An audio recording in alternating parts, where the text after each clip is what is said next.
Hi guys, welcome back to the Danifesto Podcast. Today's episode is a little different because I've managed to just steal 15 minutes with somebody I've wanted to chat to with a long time. Joining me today, Liverpool's singer-songwriter Jamie Webster. From playing local pubs to selling out arenas, headlining festivals and writing songs that have become the soundtrack to so many people's lives. He's become one of the biggest voices to come out of Liverpool in recent years.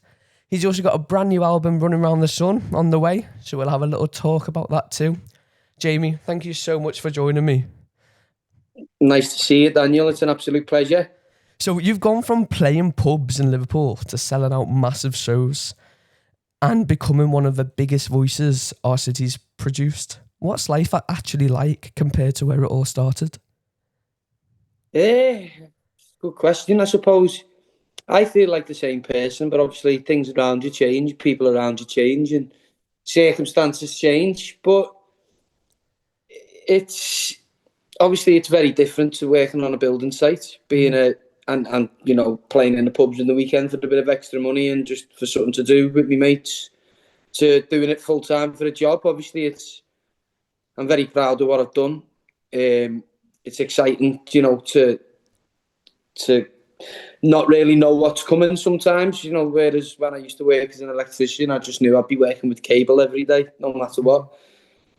So each day's a little bit different, which is good, but it's like anything really, the successes are really rewarding, and, the failures are hard to take, a little bit harder to take, but, more than anything else, I just feel very lucky, So do you ever get used to people stopping you on the streets, like asking for selfies and that?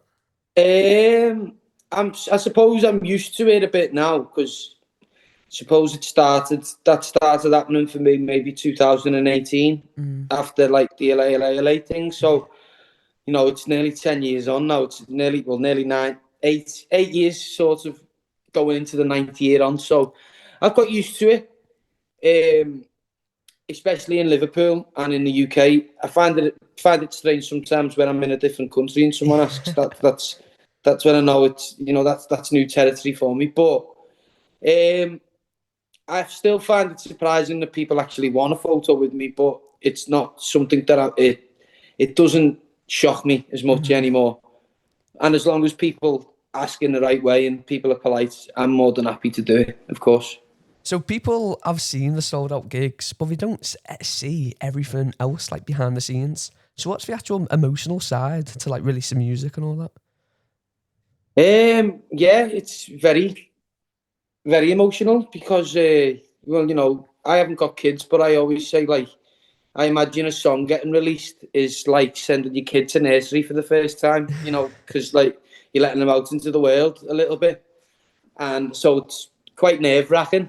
And when the releases go well and a song seems to be, flying almost, then it's a really good feeling. It's one of the best feelings ever. But then on the other side, then it's only happened a couple of times when a release isn't going too well, then it's the complete opposite. It's very emotional in another way, in the sense that you start to question a lot of things. You get upset, you get angry, you're confused. You wonder why this song is different to the last one or the one before that. But by and large, this whole thing of releasing music and being a creative, it is an emotional roller coaster. And I think anyone who's interested in being, taking up some sort of creative job or career or passion full time, you need to be prepared for the ups and downs. I wish I was more prepared, before I went into it. I wish I'd had someone to tell me that. Is there like an algorithm with it to get it perfect, or is it just to put it out there and see? No algorithms, just timing and momentum mean everything. If you're on a bit of a hot streak, you've had something good happen to you, maybe not even just with a gig or with a song, maybe something online, or, you've had an interview that's gone viral or something like that, then it's a good time to release. When strike while the iron's hot, like you say, there's no algorithm really. There's no way to make people listen to you. suppose you just got to put your faith in the song and hope that it lands at the right time in the world, that people are ready for it. And, thankfully I've had that happen on a few occasions, and it's always good. But it's changed a lot now, because back in the day you need like a record label, but now loads of people make it on like social media. It's changed the whole... Yeah. I mean, TikTok, when I first started releasing, wasn't really that big a thing. It was more, like the song and maybe a playlist. But nowadays, you don't need a record label or even a manager. You just need a bit of luck and someone to like it, so an influencer to like it on TikTok, and put it to a silly video, and there you are. You're famous. Because that's only behind on the scene, isn't it? But what's it like when you actually walk up on stage and you hear thousands of people singing your name back to you and singing your songs back to you? So what actually goes through your head when you're up there? Let's say Sefton Park, for example. Don't fuck up. Obviously, no. I think when you're in the weeks leading up to Sefton Park, you think about all of them people. But then, what I'm always able to do, and I think it's a skill to be able to do this, is channel that energy, both that you're feeling and from everyone else in the crowd, and ride it, and face it head on. And you've probably noticed in a lot of shows when I walk onto stage, I tend to throw my hands up in the air and scream or something and bang my chest. And that's to let out the nerves and let out the energy and take in what's out there. And then, I always say, once you get past like the first couple of songs, you're in it then, and you're just back to, that's the happiest place in the world for me, is that then.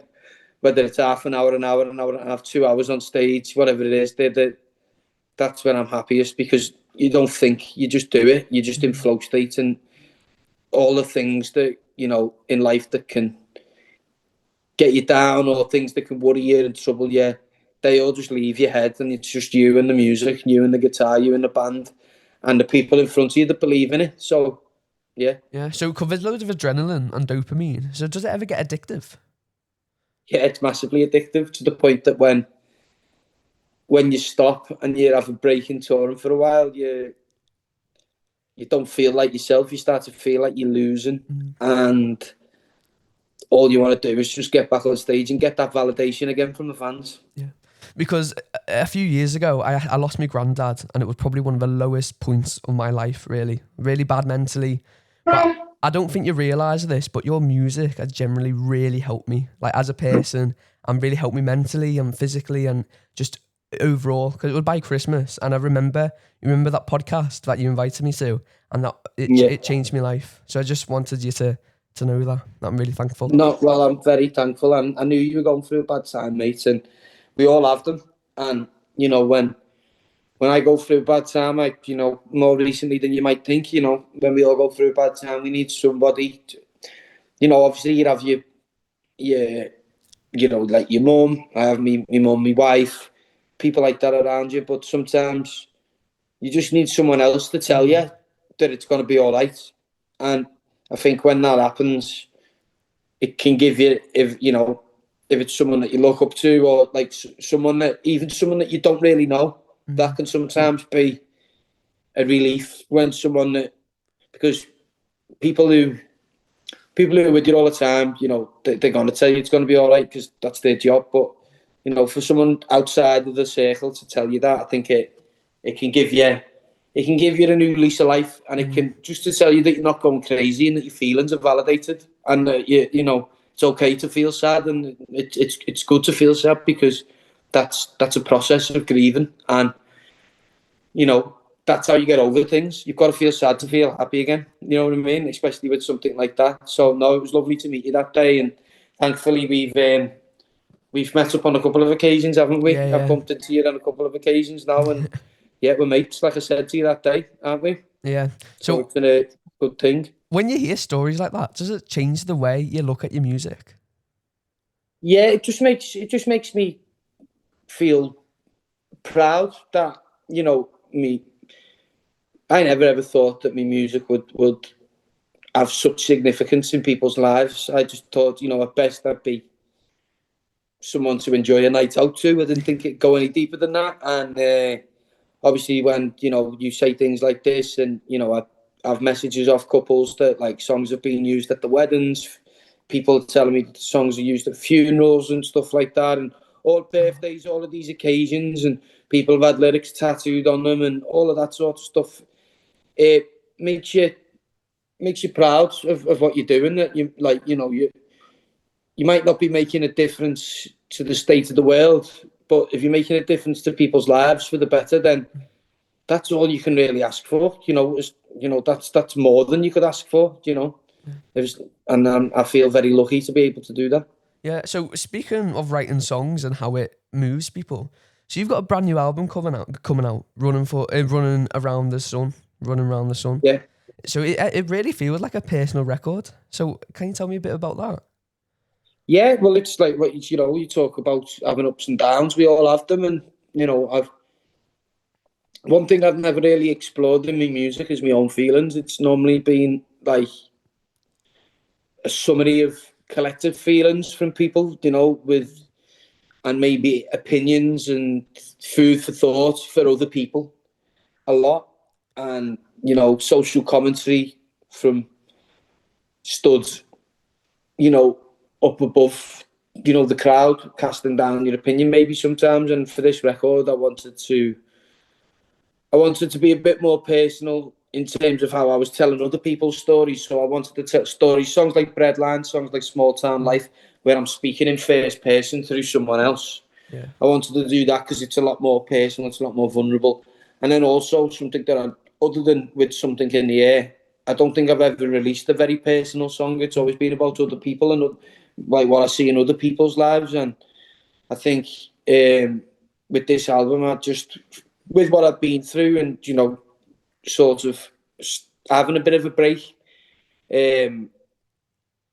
I sort of had a lot of time to self-reflect, and I wanted to put that down because even though it is a personal album, I'm sure a lot of the songs and the messages behind songs, no matter whether it's me or someone else, you can relate to it, whether I'm talking about myself or you. It's we all have them times, and I think sometimes someone's laying out how you're feeling in a song, even if it's about them, it can make you feel closer to other people. It can make you feel less alone. It can make you feel less crazy. And yeah, that's what I'm hoping the record will do. So why do you think now is the right time? It's funny, I got asked this question yesterday. I just, you don't really, you just do. It just comes out, and you just have to follow your heart. You have to follow your passion, and you have to document what you're writing, and what that was coming out to me at that time. So it'd be stupid and dishonest to sort of shy away from them songs and maybe try and craft an album that's less personal and more, I don't know, less me. You've just got to be true to what comes out and be true to yourself, as well as giving other people something to hold on to. And I couldn't really tell you why now. It just now's when it came, and I'm just it was exciting, and it's a different type of excitement because this album is pairs where I've done the social commentary albums, I've done the songs for the people 3 times now almost.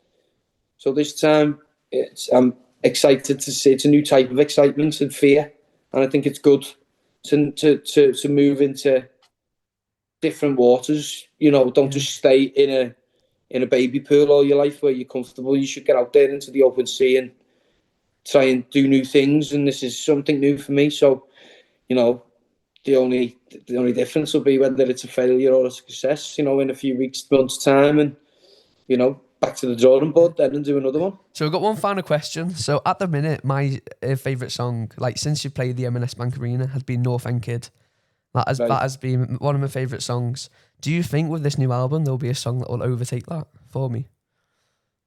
Oh, I don't know. It's a good question. It's I suppose it's down to your personal preference, isn't it? But I wouldn't say there's a song exactly like North End Kid on there.